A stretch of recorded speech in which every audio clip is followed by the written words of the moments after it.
Hey, welcome back. All right, so in the last tutorial, just to kind of recap, we set it up so that our player can take damage, we handle the death of the player, and if the player dies, there's a widget that pops up at the end, so we get a death screen, and we can make a choice of either quit the game or restart the game. What we're going to do now is we're going to take that functionality of the health system that we created in taking damage, and we're going to make it so that we have a graphic representation on our player HUD. So basically, we're going to have a health system up in the upper left-hand corner on mine. I'll demonstrate where I'm going to put it. And you can choose to put it there or put it wherever you want, but I'll show you the process of how to make that. All right, so let's go ahead and jump into it. Okay, this is where we left off, right in here. But we're not going to use the player blueprint this time. Instead, we're going to go ahead and we're going to go into our content folder, into UI, and we're going to open up the player HUD that we already created, so the widget for the HUD. And right up in this area right here is where I'm going to add in a progress bar, and I'm going to add in a little bit of text. All right, so let's go ahead and get started on that. The progress bar is right here in common. You can also type in progress if you're not seeing it. We're just going to click and drag and drop that in here. And I'm going to kind of scale it out to give it a little bit of size. Move it up something like that. And I'm going to leave it anchored up here on the left. So something about that size right there. Okay, so now we want to go ahead and get some text. So I'm going to grab this text bar and I'm going to throw that text right in here. And I'm going to change the name to health. And again, I'm also going to change it from that font to my font. And for mine, I set this at a size of 75. Adjust the box around a little bit. Something like that. Okay, and I'm going to change the color of it to a green. Since it's health, I don't know why, but I think of health as being green. And I'll probably move this box around just a little bit until I get it situated to exactly where I want it. And you play with that. So let's go ahead and jump back in onto the progress bar. The progress bar can be set up for percentage, which is what we're going to use as percentage. You can also change the way the bar fills in. You have a bunch of different choices here. I'm going to go from left to right. And the way we can see that, if I hover over this right now, it's at 0. I can go ahead and go to the right. And since the color is blue, you can see that it goes all the way up to the top. Just like that. So we're going to set it up to be able to take percentage. And I'm going to change this to also match that same green that I'm using for my text. I'll go ahead and say OK. So now if I fill that up, it should match. All right, so the next thing we need to do is we're going to need to actually create a binding for this. So I'm going to compile and save it so I don't lose my work with the health progress bar. And I'm going to rename the progress bar from progress bar 0 actually to health. Maybe health bar. And then for the text, it's already changed itself to health, so we're good there. All right, so with the bar selected, I'm going to select back on the bar. And over here, under percent, we have this little broken chain here. Again, this is where we can set things up to bind. And if you notice, there's other areas where you can bind things if you wished. But we're not going to get into any of that. This is just going to be a simple fill. So I'm going to go ahead and click on that, and I'm going to create binding. And this binding is actually going to be called, let's see, it says get health bar percent. Actually, that's not a bad name. We'll leave it that way. We'll leave it as health bar percent. And as you see, we have the bar itself, so the function name. So we're going to go into the function name, and then we have an output right here. And this is the return node. So what we're going to do is we're going to take the player health, and we're going to take what our current health is. We're going to divide it by the max health. And then we're going to get a percentage out of that. But what we have to do first is we have to be able to reference our player. Now, there's a couple different ways to do that. We could, if I right-click here and type in cast to BP underscore player, we can pull up our player. And then for the object, we would have to do something like get player pawn. I'm going through this first because this is not the process we're going to actually use. And then for the output, we would do something like health. Okay, so if I typed in health, we have some options here to get our health. We can set our max health or whatever, right? So if I were to get health, it would give me this right here. We'd have the target for health, and then we could also get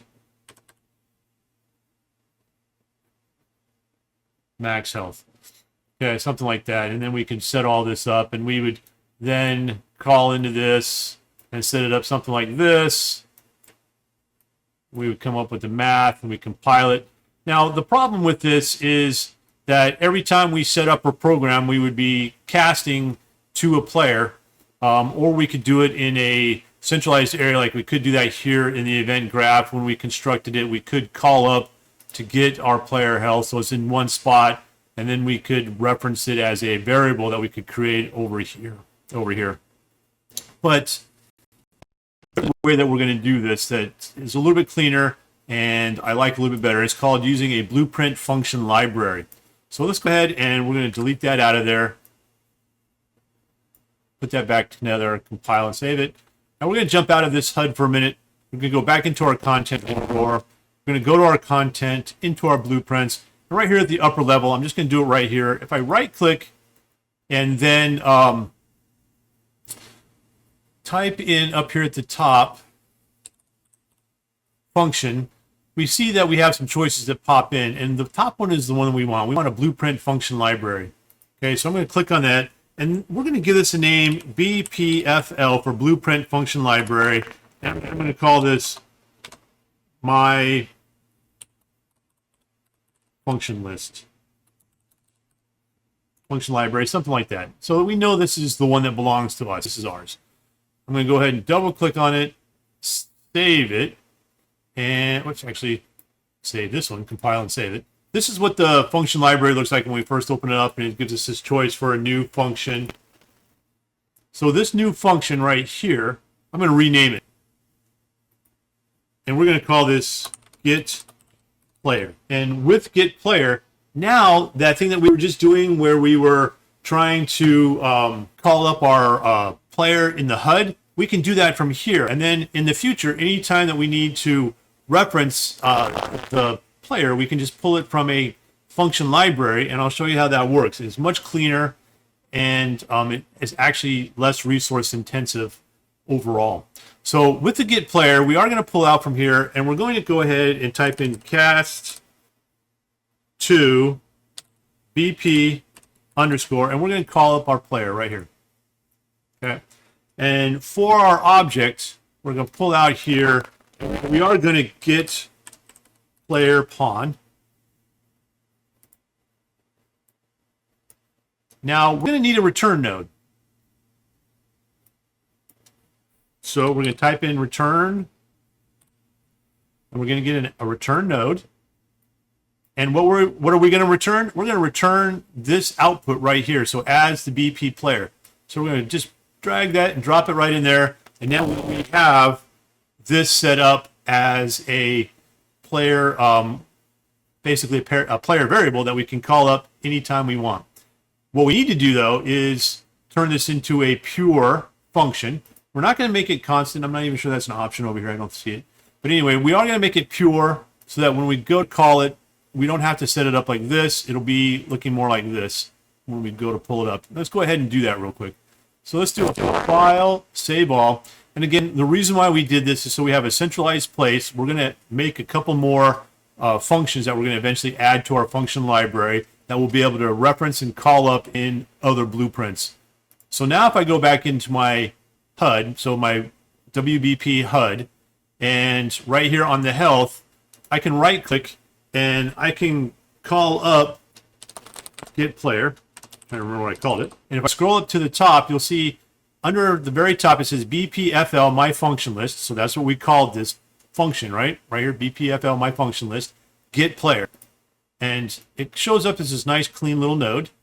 And now as the player, what we can do is we can drag off of this and we can get health.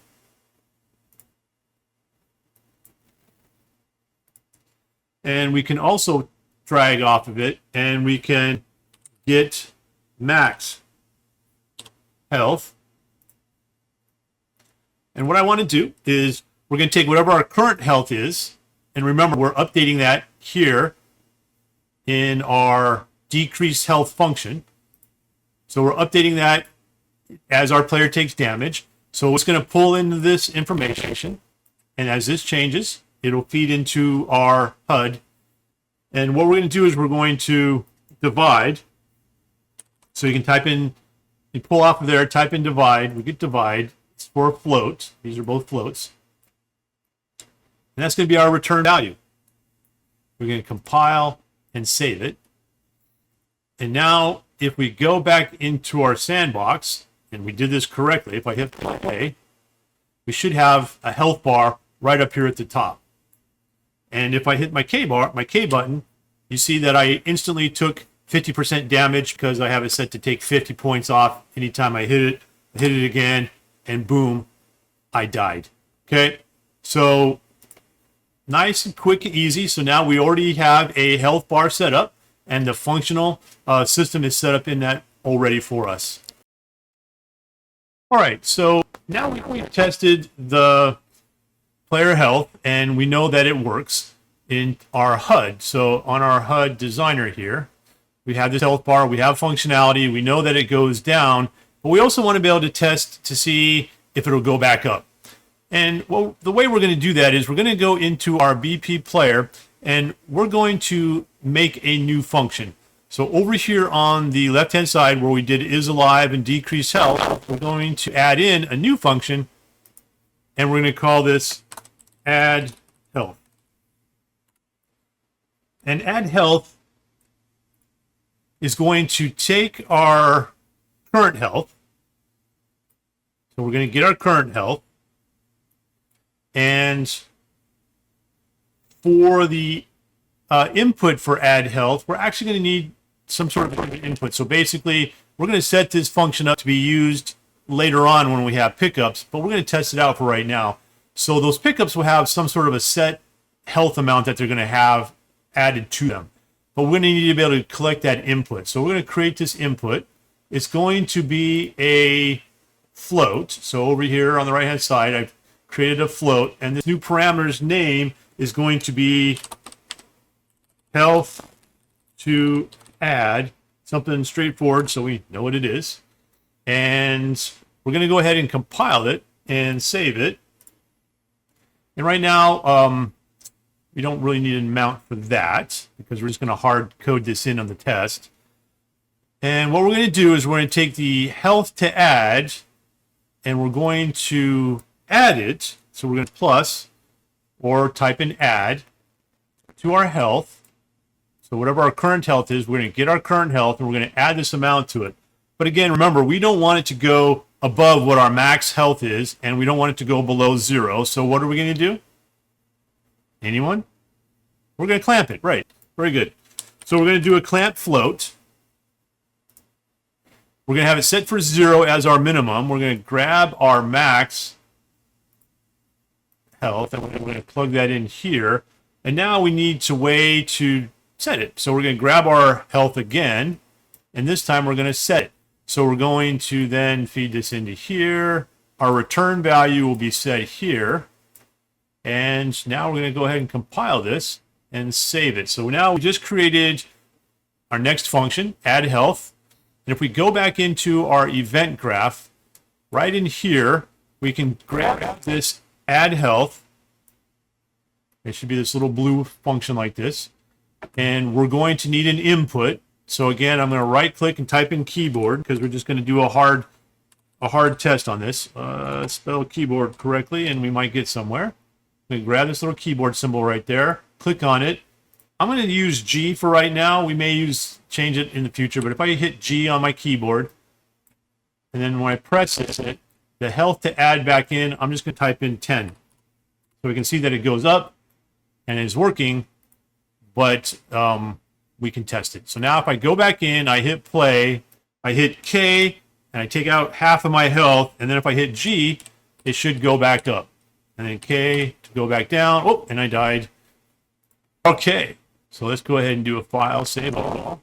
Okay, so that's it for this tutorial. We now have a functioning health bar, so we can see what health damage our player has taken. And we just created real quickly a new function from the variables that we already had and that are already being fed into from our player blueprint, and created an AddHealth function that we can use later in pickups and things like that, so we can add health back in. And we're able to test both. We're able to use the K button to do a little bit of a kill and take some damage away, and then use the G button to add some health back in, so we could test it to make sure everything's working the way it's supposed to.